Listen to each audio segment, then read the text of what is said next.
What would you do if all you had left was a single dollar and the memory of smoke? For Sadie Polk, homeless at 19 in the muddy streets of Providence, Missouri, that question wasn't a flight of fancy. It was the hard truth of an autumn morning in 1884. The boarding house where she'd worked for her keep was a pile of wet, black bones, and everything she owned had turned to ash on the wind. But the forgotten wreck she bought with that last silver dollar held a secret that could either rebuild a town or drown it for good. The river had taken much in its time, but it was about to give something back. Settle in and let us know where you're watching from, as we tell a story of what happens when the deepest wreck holds the highest hope. Sadie Polk stood before the town clerk's office, the dollar coin feeling thin and cold in her palm. Her coat, a threadbare thing she'd grabbed from a fleeing boarder, smelled of soot and fear. Her face, usually pale, was smudged with gray, and her long braid was heavy with the damp morning air. She had walked the length of Providence since dawn, from the blackened ruin of her old life to the indifferent storefronts lining the main street. Every door was closed to her. There was no work for a girl with no people, no roof, and no possessions but the clothes on her back. She was a ghost in her own town, visible only as a problem to be avoided. She had heard the whispers, the clicks of tongues. That's Polk's girl. Just like her father, ending up with nothing. The memory of her father was a dull ache, a man who had chased dreams up and down the Missouri River until one day he simply didn't come back, leaving behind nothing but debts and a reputation for folly. Her gaze drifted past the clerk's window toward the riverbank, where the skeletal remains of a paddle steamer lay half swallowed by mud and time. The wandering star. Even as a child, it had been there, a monument to failure. The story was that its captain, a man named Elias Vance, had vanished 20 years prior, taking the boat's payroll and leaving it to rot. It was a town joke, a landmark of bad luck. But for Sadie, looking at its broken spine and listing deck, it wasn't a joke. It was a shape. It was a roof of a sort. It was something to own when she owned nothing else. She pushed open the door to the clerk's office, the bell above it giving a weary jingle. Mr. Abernathy, a man whose face was a roadmap of disappointment, looked up over his spectacles. Sadie. Heard about the fire? A terrible thing. His voice was dry, official. Nothing I can do for you. Town council has no funds for charity cases. Sadie didn't flinch. She had not come for charity. She placed her single dollar on the worn wooden counter. I want to buy the Wandering Star, she said, her voice quiet but clear. Abernathy blinked, then let out a short, dry laugh. The wreck? Child, that's not property. That's a hazard. It's on the town rolls, Sadie stated, her gaze unwavering. For back taxes. $1. She knew this because her father had once considered buying it himself, another of his grand, failed schemes. The clerk stared at her, a flicker of something, pity perhaps, or just bewilderment in his eyes. He sighed, a long, rattling sound. He pulled a dusty ledger from a shelf, blew a cloud of grime from its cover, and flipped through the brittle pages. He found the entry, a faded line of ink. He dipped his pen, scratched out a name, and wrote hers in. He took her dollar. Sold, he said, with the finality of a man washing his hands of a fool. The folly is yours. He pushed a brittle deed of sale across the counter. As she took it, her fingers brushed against his expression softened for just a moment. Be careful down there, Sadie. The river keeps what it takes. The warning hung in the air, heavier than the smell of old paper and dust, as she walked back out into the indifferent light of day, the deed to a ruin clutched in her hand. The paper felt impossibly fragile, a whisper of ownership for a ghost of a boat. Walking back down the main street, Sadie felt the weight of eyes upon her. The news had already spread, carried on the wind like gossip or disease. She saw the women sweeping their porches stop and stare, their mouths forming tight, disapproving lines. Men leaving the general store paused, nudged each other, and smirked. The purchase was not just an act of desperation.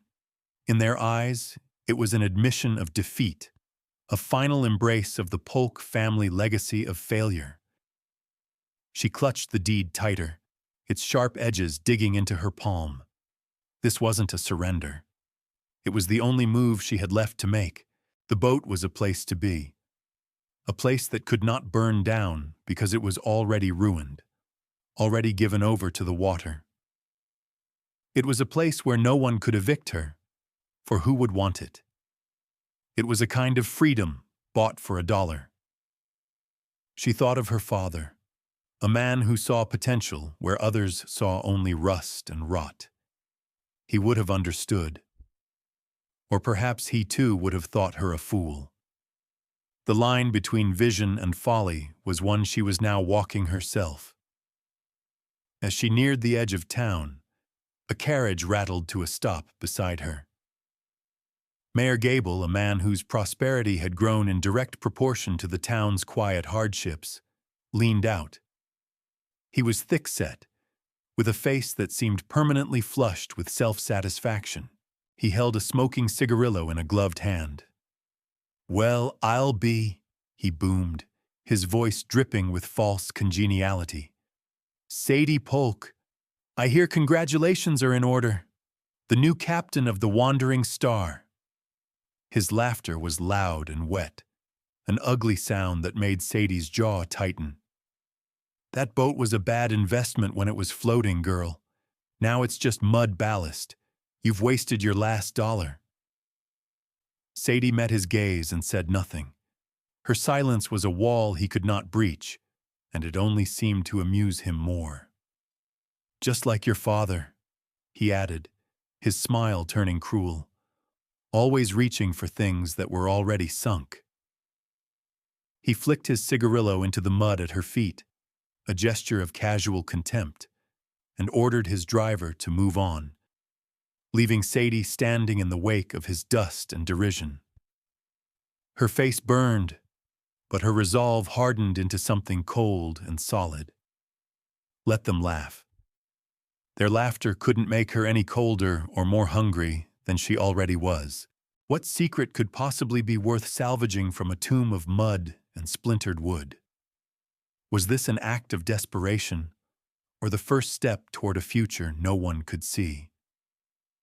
Let us know what you think in the comments, and be sure to subscribe for more stories like this. For Sadie, the answer was waiting behind a single, swollen door. The whispers followed her all the way to the riverbank. They were a current in the air, a rustle of judgment in the dry autumn leaves. Polk's girl, buying Polk's folly. Some things run in the family. She ignored them. Her focus narrowed to the path ahead, a muddy track that wound down through skeletal cottonwoods to the water's edge.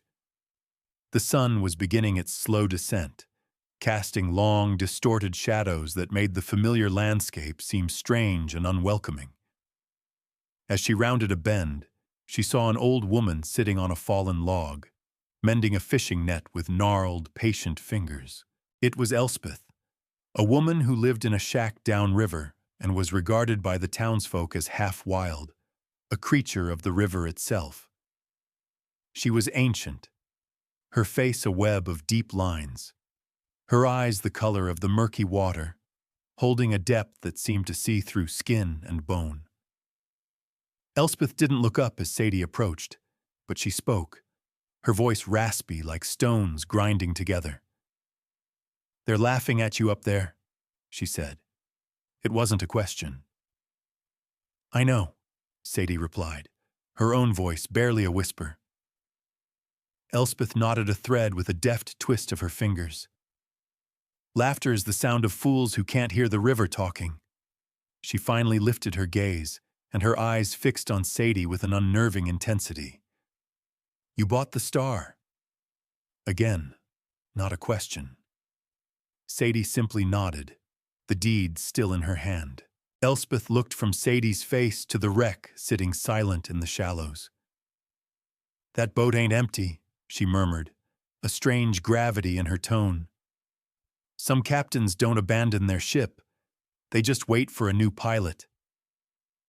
The old woman's words were cryptic, settling into Sadie's mind like silt, cloudy and unsettling.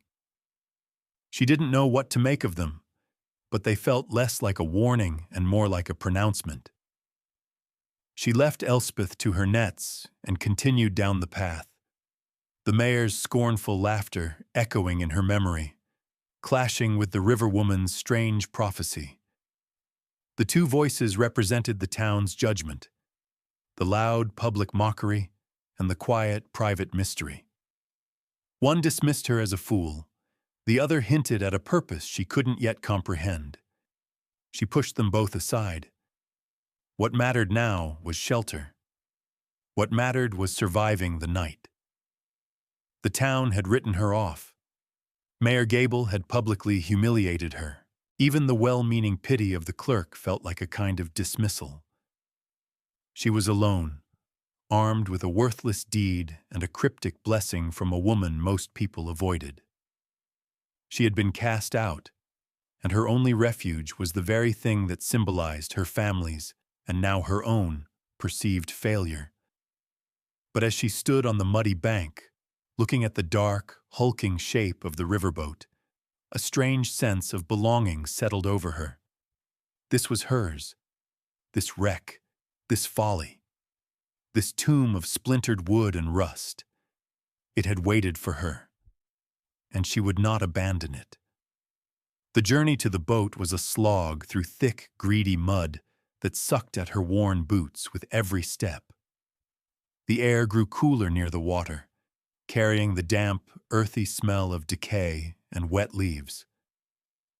Reeds, tall and brittle, whispered around her as she pushed through them. The wandering star loomed larger as she approached. Not a boat so much as a fallen giant. It was canted hard to port, its starboard paddle wheel shattered, its once white paint peeled away to reveal the gray, waterlogged wood beneath. The main deck was a treacherous landscape of broken planks, slick with moss and algae. It looked even more hopeless up close. A profound sense of disappointment washed over Sadie, cold and sharp. The faint hope that had carried her here began to wither. Mayor Gable was right.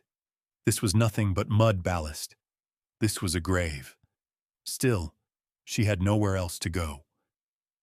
She found a section of the upper deck that was relatively level and swept clear of the worst of the debris. As the last light of day bled from the sky, turning the river to a sheet of hammered copper, she sat down, pulling her thin coat tight around her shoulders. The silence was immense, broken only by the gentle lap of water against the hull and the groan of the boat settling deeper into the mud.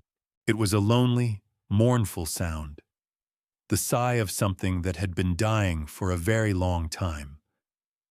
She didn't sleep much that first night. The wood beneath her was cold, and the boat shifted with the river's current, a slow, rhythmic rocking that felt less like a cradle and more like the breathing of a dying animal. From the shore, a pair of yellow eyes watched her. A stray dog, its ribs showing like a washboard beneath its matted fur, stood silently at the edge of the reeds, too wary to come closer but seemingly unwilling to leave. It was as much an outcast as she was. As dawn broke, painting the sky in shades of bruised purple and soft rose, Sadie rose, stiff and chilled to the bone. The dog was still there, a patient, lonely sentinel. She felt a kinship with the creature, They were two survivors on the edge of the world, drawn to the same forgotten place. She decided to explore her new, dilapidated kingdom. The main cabins were ruined, their doors hanging open, their interiors filled with mud and debris from years of floods. It all seemed to confirm her initial despair. This was a place of endings, not beginnings. But as she made her way toward the stern, she saw the captain's quarters. It was set higher than the other cabins, and while the rest of the boat listed and sagged, this section seemed strangely solid, its lines straighter, its construction more robust. The door was closed fast, the wood dark and swollen tight in its frame. It looked impassable. A feeling of finality, of a journey ending at a locked door, began to settle in her heart. The sun was higher now, its pale light glinting off something on the door. Sadie moved closer, her boots squelching in the thin layer of mud on the deck. It wasn't the wood of the door itself that held her attention, but the hardware. While the ironwork on the rest of the vessel was pitted with rust, eaten away by 2 decades of exposure, the hinges on this door were thick and black, barely touched by corrosion.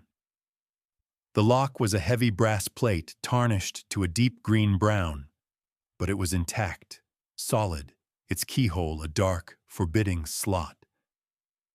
This was not the work of a simple riverboat carpenter. This was the work of a man building a vault, not a cabin. The door was not just closed, it was sealed. It was a statement of intent. The rest of the boat had been left to the mercy of the river, but this one place had been fortified against it. The contrast was stark, a single point of order in a world of chaos. Why would a captain lavish such expense and care on one door, on one small room, while the rest of his vessel was built to more ordinary standards? It didn't make sense. It was a detail that refused to fit. The stray dog, which had finally padded its way onto the boat, came to stand beside her. It didn't bark, but let out a low, soft whine. Its nose pointed directly at the base of the sealed door. It seemed to sense it too, that this was not just another ruined room. This was the heart of the wreck, and it was still beating. Sadie ran her fingers over the cold brass of the lock plate. Beneath the grime, she felt a small, almost invisible marking. She scraped at it with her fingernail, revealing a single, elegantly carved initial, an E. Not for Vance, the captain whose name was on all the official records, Elias. It was his initial. But it was the style of it, a looping, almost feminine script that felt out of place. It was a personal mark, not a maker's mark. It was a sign of pride, of possession. This room was more than just the captain's quarters. It was his sanctuary, his safe. Her father's voice echoed in her memory, a distant lesson from his workshop. Always look at the joints, Sadie. The way a man joins 2 pieces of wood tells you everything. It tells you what he wants to protect and what he's willing to let go. This door was a joint between the world and whatever Captain Vance had wanted to protect. The challenge of it sparked something in her, a flicker of purpose in the cold ashes of her despair. She had a key of a sort, her father's knowledge, and she had a tool, her own stubborn refusal to be defeated. The town saw a wreck. Mayor Gable saw a joke. But standing before this defiant door, with a silent, watchful dog at her side, Sadie Polk began to see a question that demanded an answer. What was inside that was worth protecting so fiercely? What secret had Captain Elias Vance bolted shut before he disappeared into the river's gray mist forever? The next days fell into a rhythm of labor, a steady beat of effort against resistance. Sadie's world shrank to the few square feet of decking in front of the captain's door. Her first task was to find a lever. She waded into the murky water beside the hull and wrestled a long, solid-looking piece of oak from the shattered paddle wheel. It was heavy, slick with algae, but it was strong. This would be her crowbar. Her silent companion, the stray dog she had started calling Drift, never left her side. He would lie in a patch of sun, his head on his paws, watching her with intelligent, patient eyes. When she paused, exhausted, he would rise, stretch, and nudge her hand with his cold nose, a quiet encouragement to continue. He was a constant, living presence in the profound silence of the wreck. She began her assault on the door. It was not a matter of force. The wood was too thick, the iron too strong. It was a puzzle of leverage and weakness. She remembered her father showing her how to unseat a stubborn nail, not by pulling it straight out, but by working it back and forth, loosening the wood's grip grain by grain. She applied the same logic to the hinges. She wedged the tip of her oak lever into the tiny gap between the hinge plate and the door frame and began to work, putting her entire weight into it. The boat groaned in protest, but the hinge didn't budge. Her hands, soft from her work in the boarding house kitchen, were soon raw and blistered. The blisters broke, and her palms bled. She tore strips from the hem of her petticoat to wrap them, the clean white fabric quickly turning brown with grime and rust. Every muscle in her back and shoulders screamed. At night, she would collapse onto her patch of deck, sharing the stale crust of bread she'd found in a discarded sack with Drift. The dog would eat his small portion delicately, then curl up near her feet, a warm, breathing anchor in the cold darkness. During those long hours of work, her mind would drift back to her father. She remembered the smell of his workshop, sawdust and turpentine and sweat. She remembered the feel of his calloused hand guiding hers as he taught her to use a plane, to read the grain of a piece of wood. "Don't fight the wood, Sadie," he'd say. "Understand it. Every piece has a story, a direction it wants to go. You just have to listen." He had been a dreamer, a man full of plans that never quite solidified, but he had known things. He had understood the secret language of wood and iron. That knowledge, his only true inheritance to her, was what she now clung to. It was a connection to him, a way to make his failed dreams mean something. She was not just prying open a door. She was trying to prove that the Polk legacy was not just one of folly. After 3 days of relentless effort, something shifted. A groan, not from the boat, but from the metal of the top hinge. A sliver of rust flaked away, and the massive iron pin inside moved a fraction of an inch. It was a small victory, but it felt monumental. Hope, sharp and bright, surged through her. She focused all her energy on that one spot, working the lever back and forth, ignoring the fire in her muscles. The pin began to slide, slowly at first, then with more ease, until with a final screeching complaint, it came free. The top of the door sagged inward, its weight now hanging entirely on the lower hinge and the lock. She had found the weak point. She had listened. The bottom hinge gave way more easily, and soon the door was held only by the tarnished brass lock. She stood back, breathing heavily, sweat and grime streaking her face. The door was canted, broken, but still locked. Through the gap at the top, she could smell the air from inside, stale, dry, with the faint, papery scent of time itself.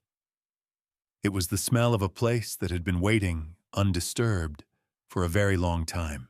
Drift rose to his feet, a low growl rumbling in his chest, his eyes fixed on the dark opening she had created. The secret of the wandering star was close now. She could feel it. Just on the other side of the wood and brass, the lock was the final guardian. Without a key, it seemed an impossible barrier.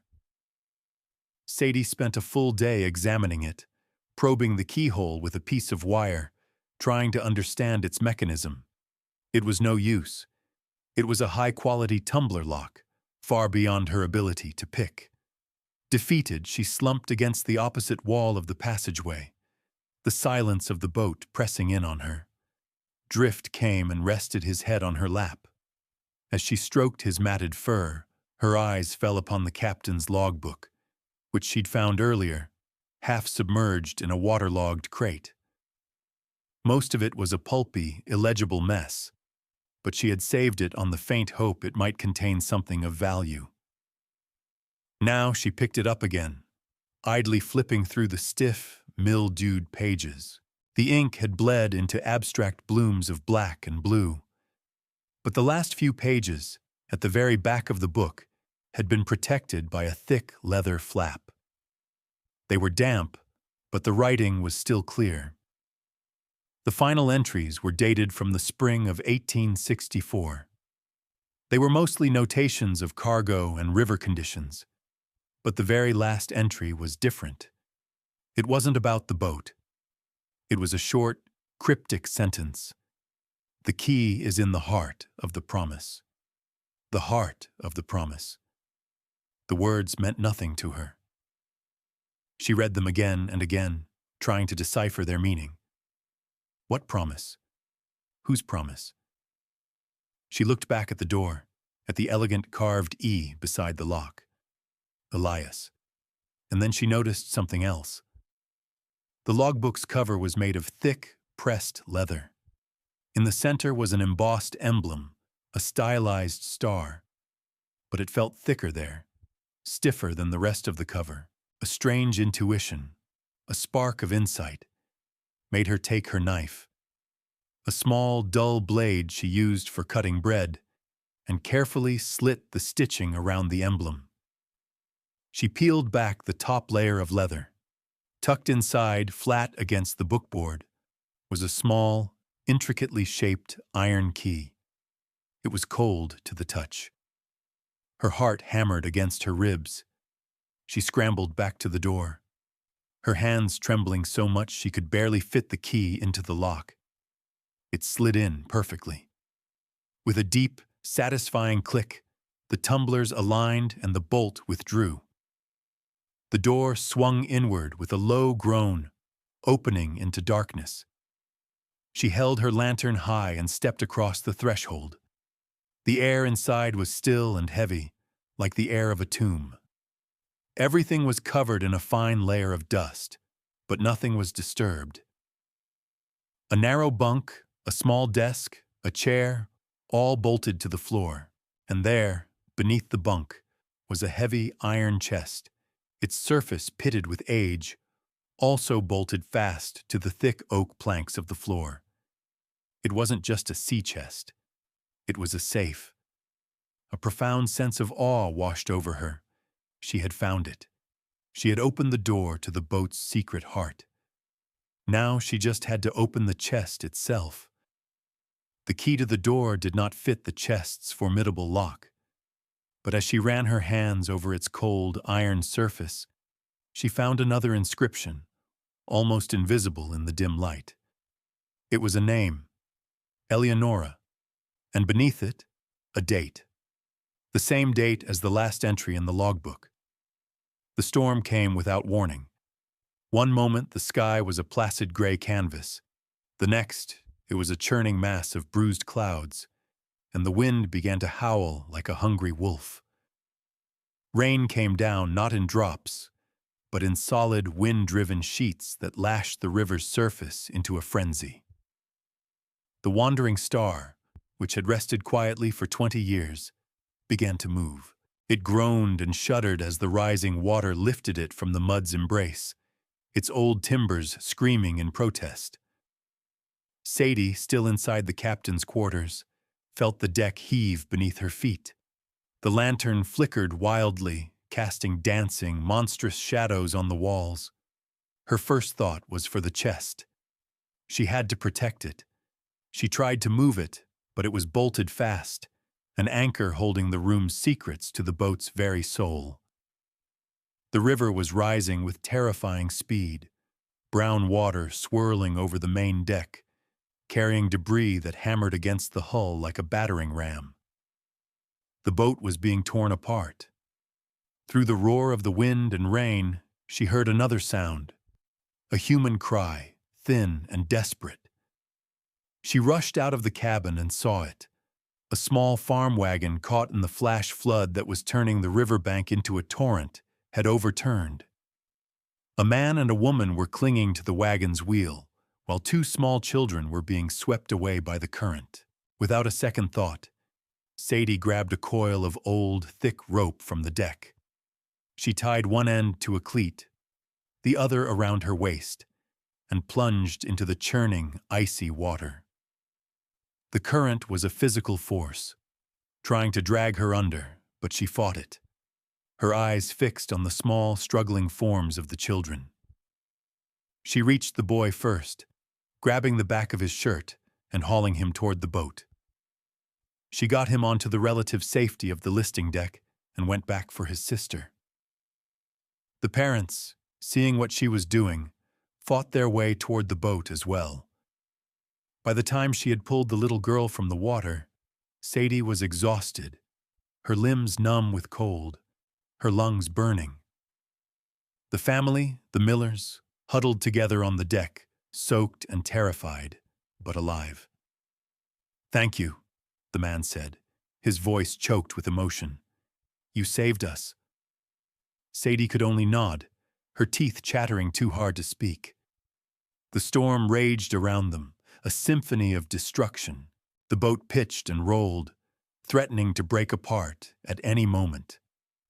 Sadie herded the family into the most sheltered part of the upper deck, a small, stable-like structure that had once housed livestock. She gave them her own thin blanket and worked to secure loose planks that were being torn away by the wind. She was no longer just protecting a secret. She was protecting lives. Her own quest for fortune felt small and selfish in the face of the storm's fury and the family's terror. She had brought them aboard her ruin, her folly, and now their survival depended on it holding together. Throughout the long, terrifying night, she stood watch, the wind tearing at her, the rain soaking her to the bone.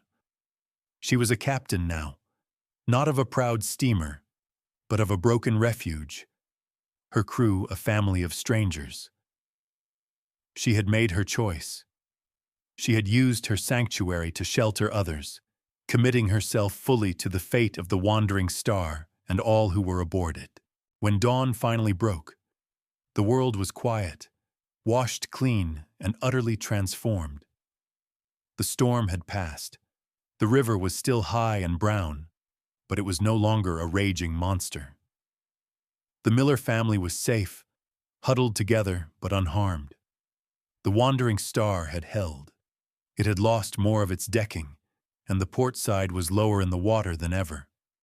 But its heart, the captain's quarters, was still intact. As the first rays of sunlight touched the deck, Mr. Miller approached Sadie. His face was etched with exhaustion and gratitude. "We owe you our lives, miss," he said, his voice thick. "We lost everything. Our wagon, our supplies, everything."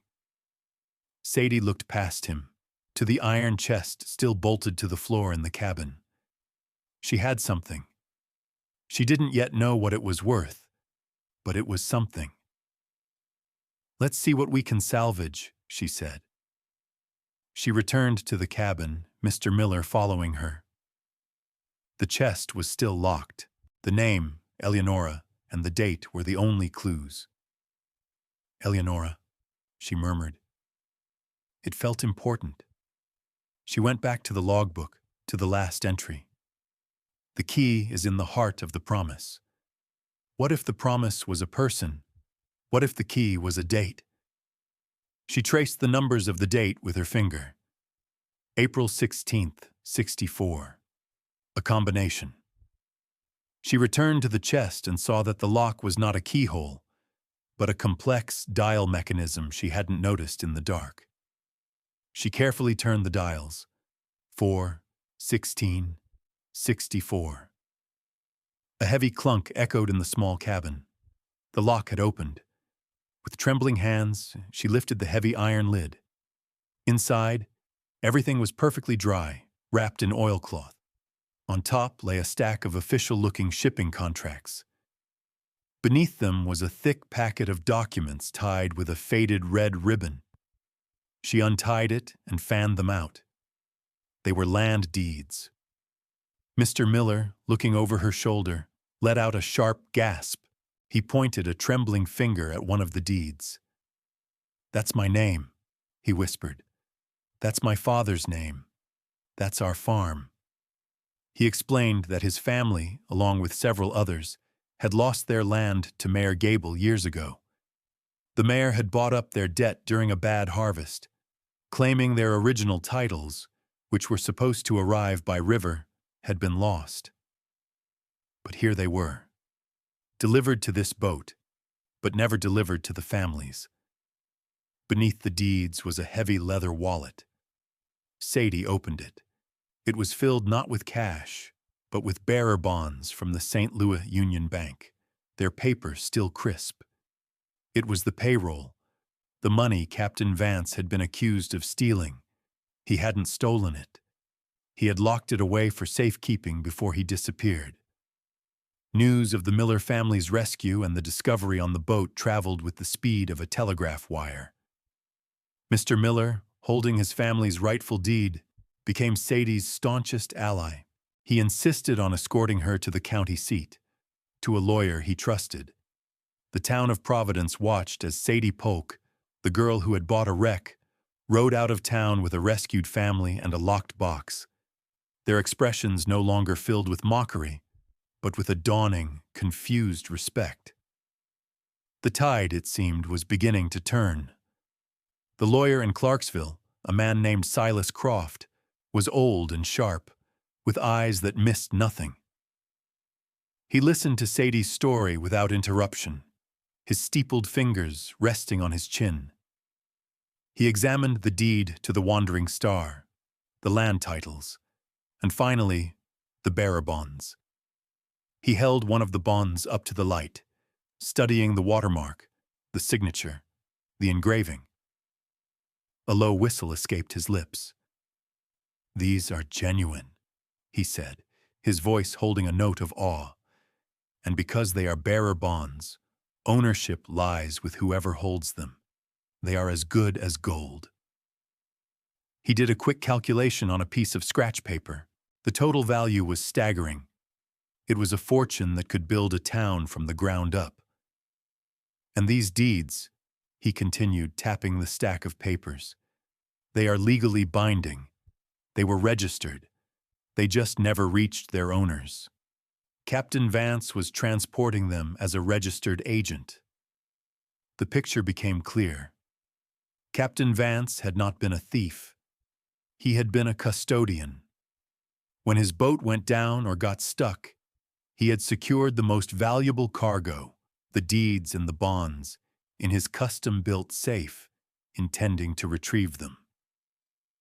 But he had vanished, and his secret had remained locked away for 20 years.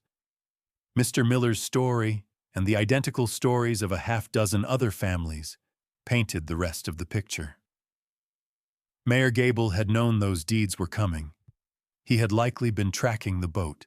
When the Wandering Star failed to arrive, he had used the opportunity, buying up the family's debts and seizing their land under the guise of lost paperwork, knowing full well their proof of ownership was sitting in a wreck at the bottom of the river. The return to Providence was different. There were no whispers, no smirks. The townspeople watched Sadie and Mr. Miller ride back in, their faces filled with a mixture of curiosity and apprehension. The truth, carried ahead of them by rumor, had unsettled the town's foundations. Mayor Gable met them in the street, his usual bluster gone, replaced by a pallor of fear. "This is nonsense," he stammered as Mr. Croft, who had accompanied them, presented the deeds. "These are forgeries. They have been verified by the county registrar," Croft said calmly. "The same office where you filed your foreclosures, Mayor. The dates will be quite illuminating." Gable's face crumbled. He was not a monster, just a greedy, opportunistic man who had been caught. He was humbled not by force, but by the quiet, undeniable weight of the truth. He didn't fight. He knew he was beaten. Within a week, the deeds were restored to their rightful owners. A quiet revolution took place in Providence, not of anger, but of restoration. Families who had been tenants on their own land for a generation were suddenly owners again. The chorus of townspeople, who had once laughed at the girl buying a wreck, now looked at her with a kind of reverence.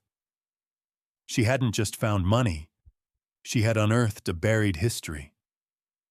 She had returned to them something they thought was lost forever: justice.